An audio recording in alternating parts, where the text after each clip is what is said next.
ఉత్తరాయణ పుణ్యకాల ప్రారంభ సూచనగా జరుపుకునే పండుగ భోగి పండుగ.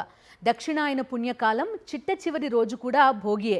ఒక మాటలో చెప్పాలంటే మకర సంక్రాంతికి ముందు రోజు వ్యవసాయదారుల పంటలు ఇళ్లకు వస్తున్న శుభ సందర్భం కాబట్టి పొంగల్, మకర సంక్రాంతి, కనుమ పండుగలు అన్నదాతలు వ్యవసాయం కేంద్రంగా నిర్వహించుకునే పర్వదినాలు.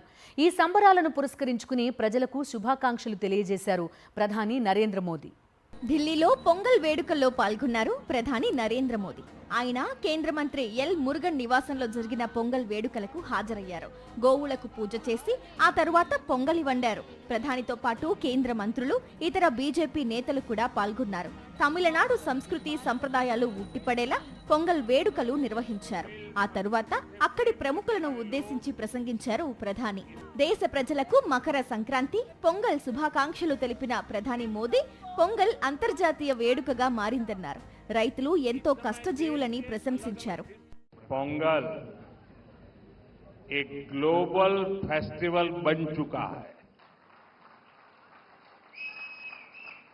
दुनिया भर में तमिल समुदाय और तमिल संस्कृति से प्रेम करने वाले लोग इसे उत्साह के साथ मनाते हैं। उसमें मैं भी एक हूं।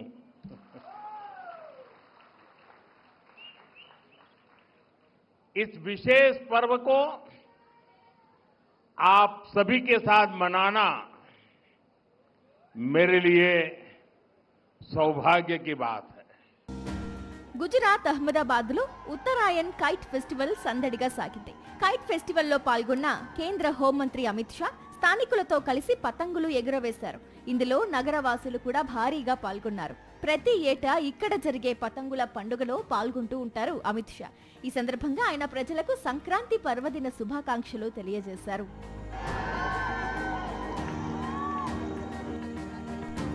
చెన్నైలో నిర్వహించిన పొంగల్ వేడుకల్లో పాల్గొన్నారు తమిళనాడు సీఎం స్టాలిన్. ప్రజలతో కలిసి వేడుకలు జరుపుకున్నారు. కాసేపు పొంగలి వండి వడ్డించే కార్యక్రమంలో పాల్గొన్నారు. పండుగ సందర్భంగా రేషన్ కార్డున్న ప్రతి ఒక్క కుటుంబానికి 3,000 రూపాయల నగదుతో పాటు కిలో బియ్యం, ధోతి, చీర అందించామన్నారు స్టాలిన్. పొంగల్ రాష్ట్ర ప్రజల జీవితాల్లో సంతోషం నింపాలని ఆకాంక్షించారు.